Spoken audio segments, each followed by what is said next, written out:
Student, I am Neha Miglani. Today I am going to start the topic of methods of measurement of elasticity part 4. It is my fourth video and last video of this topic.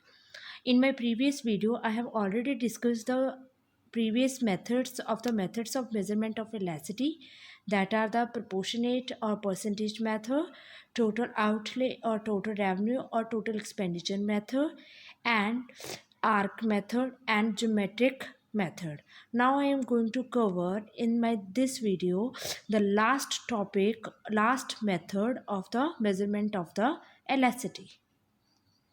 Starting my videos, I just want to say that just get enrolled yourself in the Diwakar Education Hub and you can get most reliable data for your net preparation on the topics or on the subjects on commerce, management, education, HRM, economics, English, home science, law, psychology, environmental science, computer application, library science, political science, sociology, philosophy, physical education.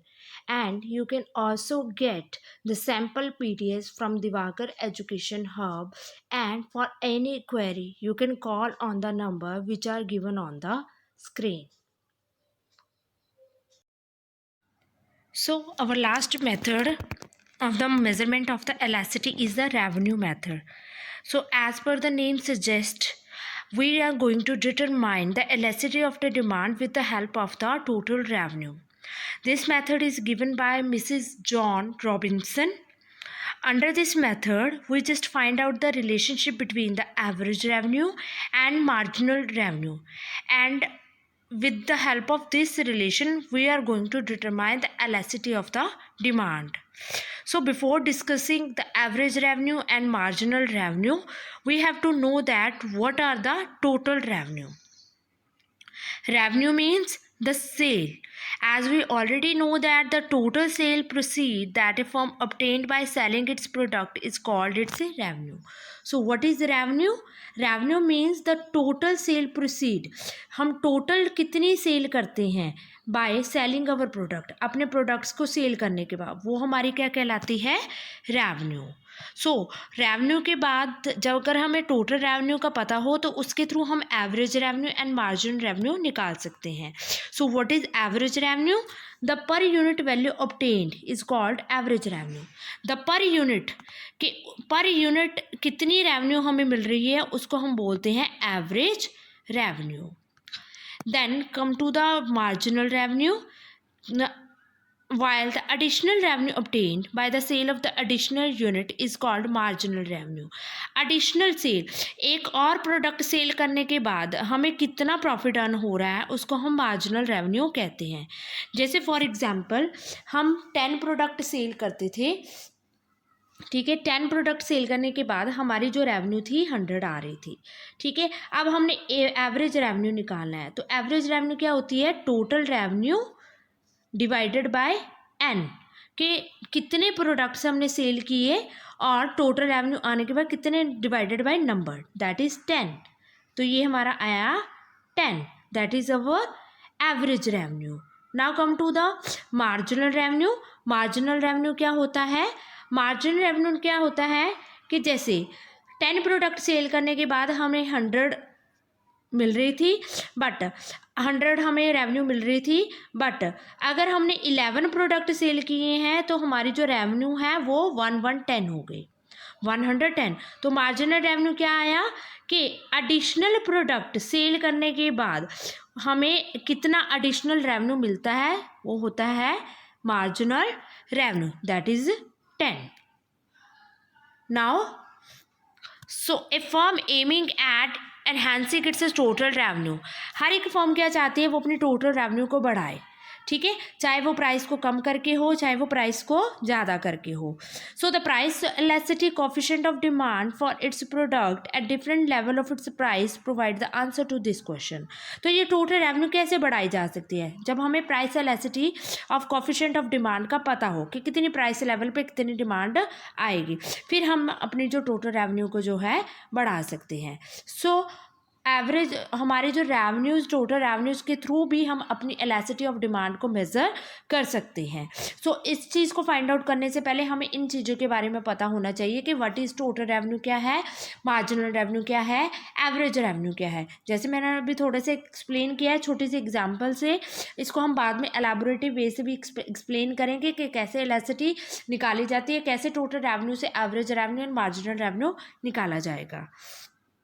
So this is the method. As I already told you, revenue method is given by Mr. John Robinson. He given this formula. He says that elasticity can be measured with the help of the average revenue and marginal revenue. And the formula is elasticity of demand is equal to AR upon AR minus MR. So formula can be explained with the help of this diagram, and we will use the geometric curve. In geometric curve, lower portion is divided by upper portion. ठीक है, उसके through हम AR minus MR कर लेते हैं। ठीक है, so this is the elaboration of our formula. And जैसे हमने जो है डिमांड कर्व लिया है, ठीक है, हमारा ये वाला डिमांड कर्व है और ये हमारा average curve, average revenue curve है।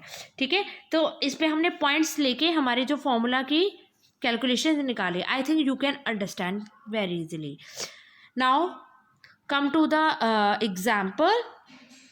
This is our example. I have taken the first one is the prices and next unit demanded, and then we will calculate the total revenue and then we will calculate the elasticity.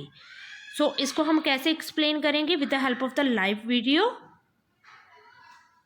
ये हमारी price है, ये हमारी demand है। Price के बढ़ने से demand कम हो रही है, वो रिलेशन है। अब हमने जो है रेवेन्यू मेथड को यूज़ करना है, उसके लिए हमारे पास टोटल रेवेन्यू का हमें पता होना चाहिए। तो टोटल रेवेन्यू कैसे निकाला जाता है? Price multiply by quantity. 1 multiply by price 1 and demand quantity 10, तो ये आया 10। 2 multiply by 9 18, 3 multiply by 8, 4 multiply by 7, 6 multiply by 5, 6 multiply by 5, 7 multiply by 4, 8 multiply by 3, 9 multiply by 2, 18, 10 multiply by 1, 10 and 11 multiply by 0। ये हमारी total revenue आ गई। अब इसके through हमने क्या निकालना है? Average revenue. क्यों चाहिए? क्योंकि according to revenue method elasticity AR divided by AR minus MR। Average revenue निकालेंगे, average total revenue divided by N, 10 divided by 11, 18 divided by 11, 24 divided by 11, 28 divided by 11, 30 divided by 11, 30 divided by 11, 28 divided by 11, 24 divided by 11 and all this things.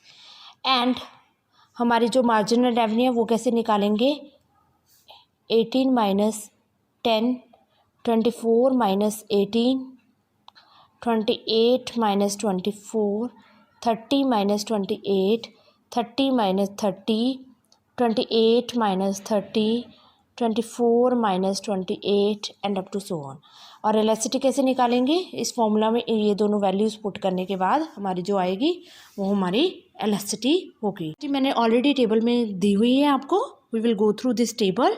According to this table, elasticity is given under this table, that are the elasticity, and it shows the 3 stages of the revenue method. First one is the inelastic stage, and second is the unitary elastic, and third is elastic stage. I have already discussed in my previous video what is inelastic, what is unitary elastic, and what are elastic.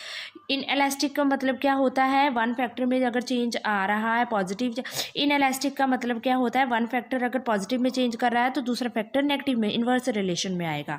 Unit elastic मतलब एक factor में change आए तो दूसरे factor में no change होता है। Elastic का मतलब क्या होता है? वन फैक्टर अगर पॉजिटिव चेंज दिखा रहा है तो दूसरा फैक्टर भी पॉजिटिव में ही चेंज दिखाएगा। So I have already discussed in my arc method. Just go through my this video, you can easily understand what are the 3 stages of this. Now we can also explain these stages with the help with the help of this table, what is elastic and what is unity, what is inelastic. Elastic means positive change, marginal revenue में कौन सा change आएगा, positive change. Unitary elastic में क्या होता है, zero change, मतलब कोई चेंज नहीं आएगा. इन इलास्टिक में क्या है, नेगेटिव चेंज.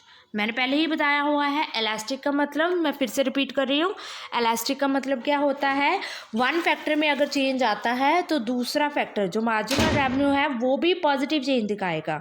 मतलब वन फैक्टर अगर इंक्रीज़ कर रहा है तो दूसरा मार्जिनल रेवेन्यू भी इंक्रीज़ करेगी. अगर वन फैक्टर डिक्रीज़ करेगी तो मार्जिनल रेवेन्यू भी डिक्रीज़ करेगी. यूनिटरी में क्या होता है, प्राइसेस चाहे आपके बढ़ रहे हैं, कम हो रहे हैं, बट आपने मार्जिनल रेवेन्यू में कोई चेंज नहीं आता है.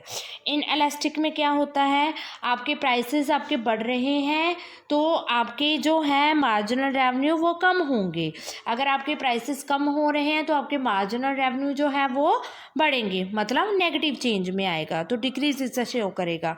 So this is all about our elasticities, sorry, this is all about our methods of measurement of elasticity. And just go through my all these videos. These are very very important topic for your examination purpose. Most of the questions has been asked from the these methods. What are elastic, what is inelastic, what are the inelastic, what are the diagrams, and what are the position of this curve, and what are these, everything should be asked from this topics. Just go through these videos, and if you have any query just let me know also. And second, one more thing, this topic is a very very important topic for your UGC net preparation, for UGC net management, for UGC net commerce, for UGC net economics. Thank you so much.